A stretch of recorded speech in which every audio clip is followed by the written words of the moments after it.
Well, folks, thank you all for being here today and for the work that you're doing. I understand today's conference is entitled Beyond Genocide, Preserving Christianity in the Middle East. I'd propose a slight emendation.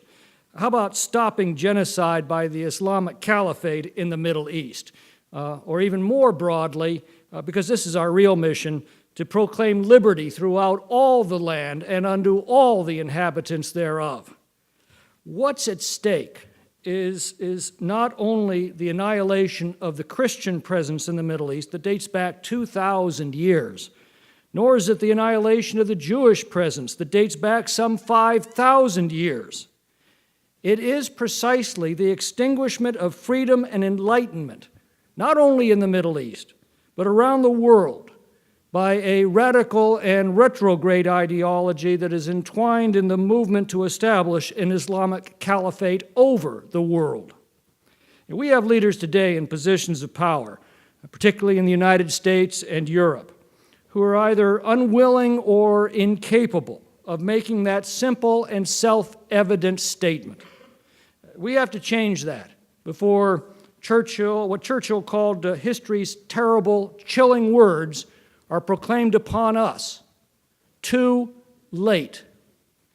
These same leaders have funded the constituent parts of this emerging Islamic caliphate with hundreds of billions of dollars released to the terrorist regime of Iran. They have given legal sanction to Iran to develop and deploy nuclear weapons within the decade. They have revived the craven practice of paying ransom for hostages that was once disdained by Stephen Decatur's immortal words, millions for defense, not 1 cent for tribute. They've repeatedly undermined the international position of the only reliable ally we have in that region, the State of Israel. And at the same time, they have opened the borders of the Western nations to unprecedented immigration from hotbeds of Islamic extremism with virtually non-existent vetting.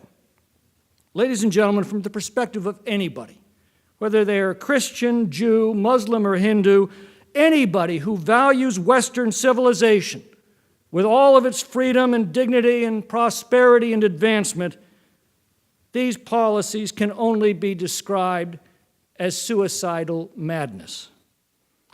We are watching the rise of Islamic fascism on a scale that could soon rival that of Nazi fascism.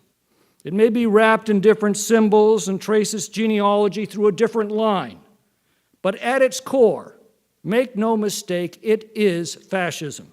Listen to its virulent anti-Semitism, the explicit promise and determined practice of mass genocide, the utter rejection, indeed the disdain for fundamental principles of democracy and justice and human rights. There can be no doubt about what is happening.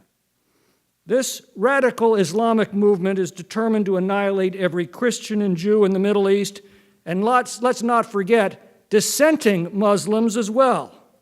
And they are well on their way toward achieving this goal. It would be the height of naivete to believe that they will stop in the Middle East.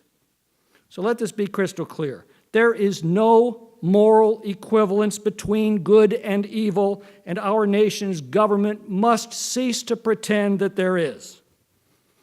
I am very glad that you're here, but the bad news is we've currently lost that debate inside this city. The good news is that the debate inside this city isn't the important one. It's merely a reflection of the great debate that's occurring over backyard fences and family dinner tables and coffee shops across this land. And that's a debate that we are winning and that we must win. Because it's upon the outcome of that debate that these issues will be decided for good or ill. Winning it must occupy the attention of every man and woman of goodwill in this nation in the momentous months that lie ahead. I think Churchill said it best. He said, dictatorship is a passing phase, a state of society where men may not speak their minds, where children denounce their parents to the police, where a businessman or small shopkeeper ruins his competitor by telling tales about his private opinions. Such a state of society cannot long endure if brought into contact with the healthy outside world. The light of civilized progress, with its tolerances and cooperation, with its dignities and joys, has often in the past been blotted out. But I hold the belief that we have at last got far enough ahead of barbarism to control it and to avert it, only if we realize what is afoot and make up our minds in time. You've made up your minds. You're fighting that fight. Thank you all for everything that you're doing.